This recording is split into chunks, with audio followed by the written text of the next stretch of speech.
Hey guys, welcome back to Philip Draws Comics. I'm Philip. That's my hand you see on the screen drawing right now. And this week we're going to be doing something a little different. I'd mentioned in a previous video that I had gotten a commission by a Dungeons & Dragons dungeon master asking me if I wouldn't mind drawing his characters in a nice big battle scene. And since I was in a real Akira Toriyama mood when he asked, I said, would it be cool if I drew them in Akira Toriyama style? Because as you may or may not know, Akira Toriyama didn't just create Dragon Ball Z. He was a huge character designer for video games, specifically the long-running Dragon Quest series, which shares some of the DNA of Dungeons & Dragons, going back to the Tolkien style sword and sorcery, high fantasy storytelling. The client was cool with it, and so here we are. My current goal this week is I've got 3 guys I got to draw, and I'm going to draw each one of them just individually, and then scan them, and then put them together in one big image on the computer. That gives me a little more wiggle room, because not only am I having to worry about, composition, I'm also designing the characters as I go. So I think doing it piecemeal like this is going to be a little less stressful for me, help me kind of give me a little bit of wiggle room on the final project. The prompt I got for the guy we're looking at today, I'm not a big Dungeons & Dragons fan, so if I mess up like name pronunciation or what have you, let me know in the comments how to pronounce it correctly. But the guy we're looking at today is a Tiefling Paladin, goes by the name Gabriel Blackthorn. I was told he had white hair and a beard, and that he carried a mace. Also that he is pretty much the front man of the group, and that he's sworn an oath of vengeance, and that he was raised by an order of not quite so well-to-do paladins who rescued him as a child from his village that was being burned down. So after a little cursory Googling, I found out that a tiefling is sort of a descended from a demon-type character and usually have horns. This guy had white hair and a beard and light gray skin. So, again, being a Dragon Ball Z fan, the first thing I thought of was Piccolo. And I was like, okay, this guy will probably have sort of like a Piccolo vibe about him. That means no eyebrow hair, fangs, pointy ears.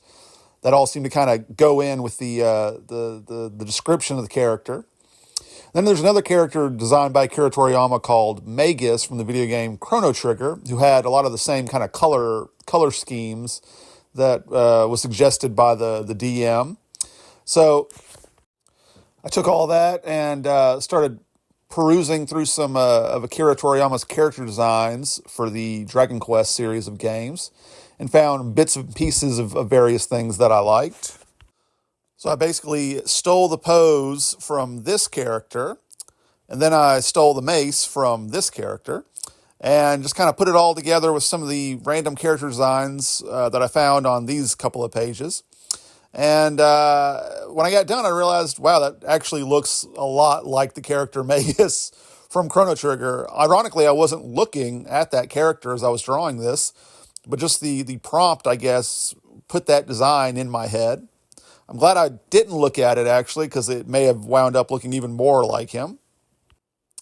But that said, I'm pretty happy with how this final image turns out, at least the final line art. After I finished inking everything, I took it to the computer and scanned it, so I have a clean image that hasn't been colored yet, because I went a little wild with the colors you'll find here at the end. I'm not 100% sure I like the colors I picked, but luckily I was smart enough to get a copy of the uncolored version, and if I have to, I'll just go ahead and color it on on the computer. The coloring app I use is paint.net. Never really got the hang of Photoshop or any of the other like high-end art programs you can get for your computer. I was still using Microsoft Paint for 1,000 years until I think they finally discontinued it, and I discovered paint.net, which is the name of the app, which is kind of like a souped-up version of Microsoft Paint. So even though it's not, it doesn't have all the firepower of Photoshop or what have you. It's something that I've learned, I know how to use, so I'm pretty confident in my abilities in that when it comes to using that particular coloring and art program.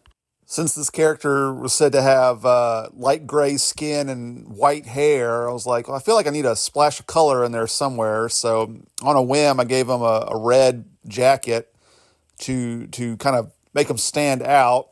That was before I kind of thought about it, and I was thinking like, well, a paladin. I feel like a paladin would mostly wear like all white, but then that would make him just kind of overly washed out.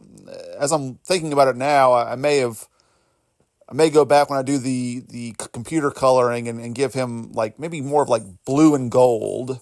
Again, I'm not a Dungeons and Dragons guy, so if any of you watching right now are, do me a favor and post in the comments. Let me know like what kind of color scheme a paladin would wear, specifically what a tiefling paladin might wear.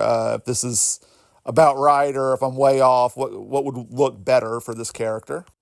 But we're heading towards the end of the video. I just want to thank you guys for watching. Come back tomorrow and I'll do another character design for you. If anybody else has any characters, original characters or what have you they want me to draw or design, visit this website. It's got my email address on there, and I'll be happy to talk to you. Thanks for watching again, guys. Like and subscribe, and see you next time.